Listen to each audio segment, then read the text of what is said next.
Good evening and welcome to RFL. I'm Richard French. We begin tonight with the latest regarding the terror attack in New York City. And this one, it could have been a whole lot worse. The only serious injury, that was to the man who strapped a low-tech bomb to himself while in a subway passage at Port Authority. Let's get the very latest on this with Elizabeth Hers live in Midtown with more. Elizabeth? Good evening to you. We are now learning 4 officers on routine patrol were inside the Port Authority bus terminal just behind me here when officials say they first saw people running for cover. What those officers saw next was the suspect on the ground, injured with what looked like wires coming out of his clothing. Disaster averted. If I don't believe in no God, I believe in God today. That's the only thing I can say. Just before 8 a.m., Port Authority surveillance cameras capturing the explosion inside the largest bus terminal in the world, sending commuters scrambling. I heard something say boom. I saw smoke and I got out of there. Police rushing to the scene, arresting the suspect after a brief struggle. That suspect now identified as 27-year-old Akayed Ullah. Preliminary investigation at the scene indicates this male was wearing an improvised, low-tech, explosive device attached to his body. He intentionally detonated that device. Authorities revealing the pipe bomb had wires attached to it and held a battery pack. We are told the device did not detonate fully, seriously wounding only the suspect. This was an attempted terrorist attack. Thank God the perpetrator did not achieve his ultimate goals.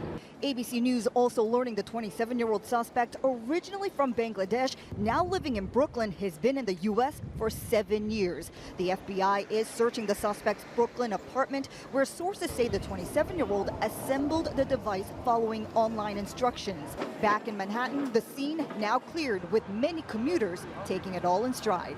I was a little upset earlier, but right now I'm not upset at all. Things happen all over. You know, I'm not going to change my plans. Now, authorities say in all, 5 other people were treated for minor injuries, but they've all since been released from the hospital. The suspect remains hospitalized right now, talking to detectives, allegedly admitting he did this because he was inspired by ISIS. We are live outside Port Authority in New York City. I'm Elizabeth Hur, ABC News. Back to you. Thank you very much, Elizabeth. Now, the incident, of course, it happened in one of the busiest commuter hubs in the city. Now, Fox 1's Emily Gersh, she is live in front of the Port Authority with more. Emily? Hey, good evening, Richard. That's right. Well, as you can see by the crowds behind me, it is business as usual here at the Port Authority bus terminal, which opened several hours ago in time for the evening commute home. Now, we did speak with a few people on their way back to New Jersey today who tell me they're a little bit nervous about the trip home. Tell us how you're feeling right now. What's going through your mind?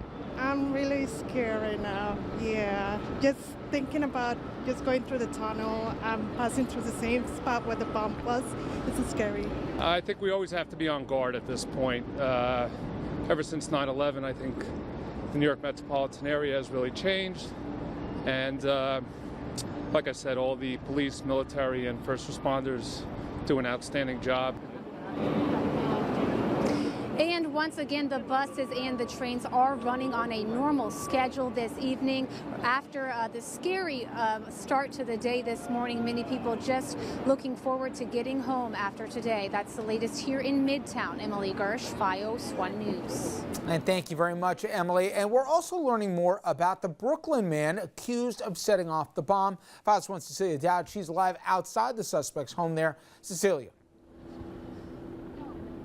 Well, that's right. We're told the suspect, Akayed Ullah, lives just a few houses down here on East 48th Street in Brooklyn. The NYPD has been on scene here all day. Just recently this evening, the bomb squad returned with a K-9 in tow, and there aren't just NYPD officers here on foot. They're in the air as well. There is an NYPD chopper hovering with searchlights. Now, residents, employees here were shocked to learn that the man alleged to have worn a bomb and then detonated it was living in this neighborhood.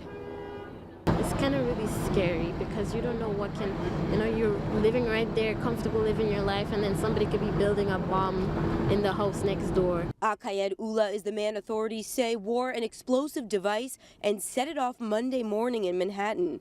The 27-year-old, originally from Bangladesh, has been living in this country for about 7 years, officials tell us. Residents say he lived on this Brooklyn street, East 48th Street, with other members of his family.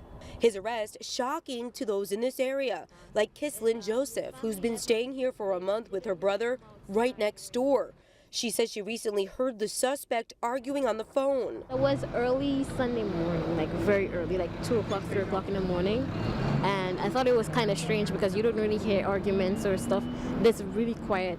It's really, really quiet in the neighborhood. So I thought it was like kind of strange. The only thing we know about him is they used to block our driveway, so we had to call him to get our car trucks out and in and out of the driveway. Ullah came to this country on an F4 visa, one available for people who have family in the United States who are citizens. The Associated Press reports that Ullah made the bomb used Monday in his apartment and says Ullah had been licensed to drive a livery cab here for several years. For those who know the suspect and those who don't, like Wilbert Bell, the reaction is the same. I couldn't say anything. I was shocked to know that there's a bomb that committed suicide. I was shocked. Does it make you feel unsafe? Of course, anybody would be unsafe to know that people walking around here with bombs and you don't even know.